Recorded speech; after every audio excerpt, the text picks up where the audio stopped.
नमस्कार,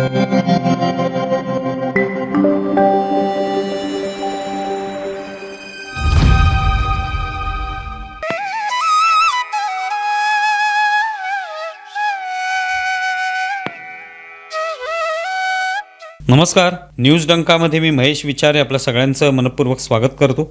मित्रांनो, राज्यातील निवडणूक प्रक्रियेवर सातत्याने विरोधकांकडून आरोप केले जात आहेत. निवडणूक आयोगाने बोगस मतदारांची नोंदणी केली आहे असा दावा आता विरोधक करतायत.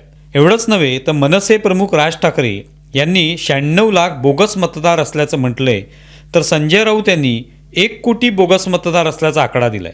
हे आकडे या पक्षांनी कुठून आणले हे मात्र समजलेलं नाही, कारण असे बोगस मतदार आहेत हे शोधण्याची यंत्रणा कोणत्याही राजकीय पक्षाकडे नाही. असो, हे केवळ आरोप करण्यासाठी अशी आकडेवारी देणं शक्य आहे. या सगळ्या आरोप प्रत्यारोपांच्या निमित्ताने राज्याचे मुख्य निवडणूक अधिकारी चोक्कलिंगम यांच्या एका वाहिनीवर झालेल्या मुलाखतीत विरोधकांनी जे विविध मुद्दे उपस्थित केले किंवा त्यानंतर झालेल्या पत्रकार परिषदेत उपस्थित केले त्यावर उत्तर देण्यात आली. आता अर्थात ती समाधानकारक आहेत की नाहीत हे विरोधक ठरवणार आहेत. त्यांना आत्तापर्यंत तरी कोणतीही उत्तरं समाधानकारक वाटलेली नाहीत. तेव्हा त्यांचं समाधान होणारं उत्तर केव्हा मिळेल हे येणारा काळच ठरवू शकेल. कदाचित प्रश्नकर्त्यांचे कधीही समाधान होणार नाही, कारण त्यांना आपलं समाधानच करून घ्यायचं नसेल तर मग सगळंच अशक्य आहे. चोक्कलिंगम यांना प्रश्न विचारण्यात आला की काही ठिकाणी दुबार मतदार नोंदणी होते, मतदारांची नावं 2 वेळा आढळतात. हा प्रश्न खरा आहे, पण त्याचं तांत्रिक कारण चोक्कलिंगम यांनी सांगितलं. मतदार दुसऱ्या ठिकाणी गेल्यावर त्याचं नाव तिथे त्याने नोंदवलं तर पूर्वी राहत असलेल्या ठिकाणातील त्याचं नाव तात्काळ वगळलेलं नसतं. त्यामुळे तेव्हा जर यादी पाहिली गेली तर 2 वेळा नाव दिसू शकतं. चोक्कलिंगम म्हणतात की मतदाराचा मतदानाचा हक्क शाबूत राहावा यासाठी प्रथम त्याचं नाव नोंदवण्याची प्रक्रिया सुरू केली जाते. नाव वगळण्याची प्रक्रिया ही नंतर केली जाते. आता नाव 2 वेळा असेल तरी तो मतदार 2 वेळा मतदान करतो असा अर्थ मात्र काढता येत नाही. चोक्कलिंगम म्हणतात की मतदारांची यादी ही मुळात सर्व राजकीय पक्षांना दिली जाते. ती यादी नोंदणीकृत राजकीय पक्षांना निवडणूक आयोगाकडून दिली जाते, ती देखील मोफत. मात्र सर्वसामान्य माणसाला ही यादी प्रिंट स्वरूपात हवी असेल तर ती विकत घ्यावी लागते. अर्थात वेबसाईटवर ती यादी कुणी पाहू शकतो, डाउनलोड करून घेऊ शकतो. त्यामुळे राजकीय पक्षांनी ही यादी मिळाल्यावर त्याचा अभ्यास करण्याची त्यांना पूर्ण संधी असते. आपल्या मतदारसंघातील सगळे मतदार नोंदणी झालेले आहेत का, त्यांची नावं वगळली गेली आहेत का, हे राजकीय पक्षांनी पाहायला हवं. ते मात्र राजकीय पक्षांकडून होताना दिसत नाही. यादी वेबसाईटवरून जर काढता येत असेल, त्या राजकीय पक्षांना ती दिली जात असेल तर ही राजकीय पक्षांची जबाबदारी आहे की त्या यादीत काय घोळ आहे, त्रुटी आहेत त्या शोधून काढून त्यावरून निवडणूक आयोगाला विचारणा करणं.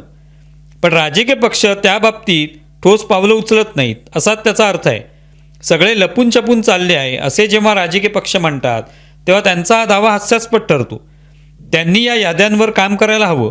प्रत्येक वेळेला फक्त राजकीय अंगाने एखादा प्रश्न मांडणे आणि त्यातून एखाद्याला दोषी धरणे यातून सगळं काही साध्य होत नाही. खरोखरच राजकीय पक्षांना हा प्रश्न सोडवायचा आहे का? जर सोडवायचा असेल तर त्यांनीही मतदारांविषयीची जबाबदारी घेतली पाहिजे. शेवटी मतदारांची गरज राजकीय पक्षांना आहे. निवडणूक आयोगाचं काम हे मतदारांची नोंदणी करणं किंवा त्यांचं नाव वगळणं हे आहे, पण ते व्यवस्थित होतंय की नाही यासाठी कष्ट उपासण्याची जबाबदारी राजकीय पक्षांचीही आहे. राज ठाकरे यांनी आपल्या भाषणात म्हटलं की एका मतदार यादीत वडिलांचं वय हे मुलाच्या वयापेक्षा कमी दाखवलं होतं. त्यावरून खिल्ली उडवली गेली. वय चुकलं होतं हे खरंच आहे, पण त्याचा मतदानाशी कोणताच संबंध नाही. मतदान करण्यासाठी जाताना मतदाराचं वय किती हे विचारून त्याला मतदान करू दिलं जात नाही. मग फक्त त्या वयावरून खिल्ली उडवण्याला अर्थच उरत नाही. ती चूक आहे, पण ती सुधारता येऊ शकते. ती सुधारली तरी मतदार तोच राहतो, त्यात कोणताही बदल होत नाही. किंवा एखाद्या मतदाराचं वय 117 दाखवलं म्हणून तो मतदानाचा हक्क गमावून बसत नाही. तेव्हा अशा उथळ गोष्टींना थारा देण्यापेक्षा गंभीर मुद्दे कोणते याकडे राजकीय पक्षांनी पाहिलं पाहिजे.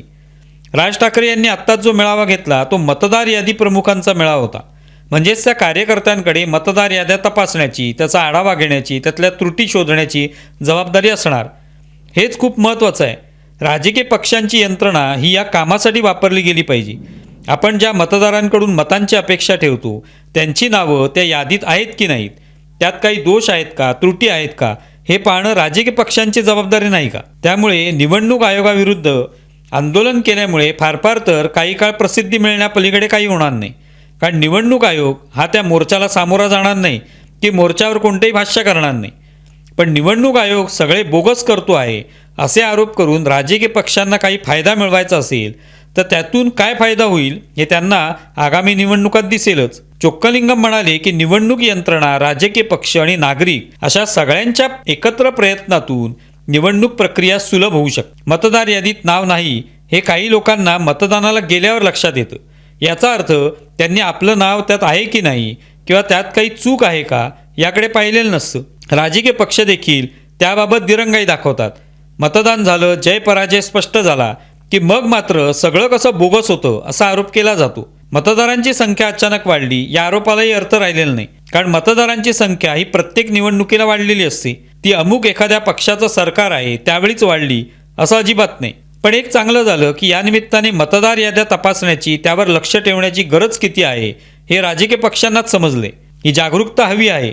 राहुल गांधींनी मध्यंतरी ज्या पद्धतीने ते PPT सादरीकरण केलं आणि त्यातून दाखवण्याचा प्रयत्न केला तशा पद्धतीने सगळ्याच पक्षांनी मतदार याद्या ज्या आहेत त्या तपासल्या पाहिजेत. त्यातून त्यातल्या त्रुटी हुडकल्या पाहिजेत. पण केवळ या त्रुटी आहेत म्हणजेच या ठिकाणी सगळा गोलमाल आहे आणि आपण त्यामुळे निवडणुका हरतो आहोत असं मात्र म्हणता येणार नाही.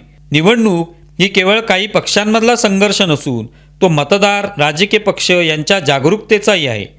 सगळे निवडणूक आयोगच बघेल असे पक्ष आणि नागरिकांचं म्हणणं असेल तर मग त्यांनी केलेल्या त्रुटी स्वीकारल्या पाहिजेत. त्रुटी नकोत तर मग तुम्ही जागरूक राहायला हवं, हो की नाही?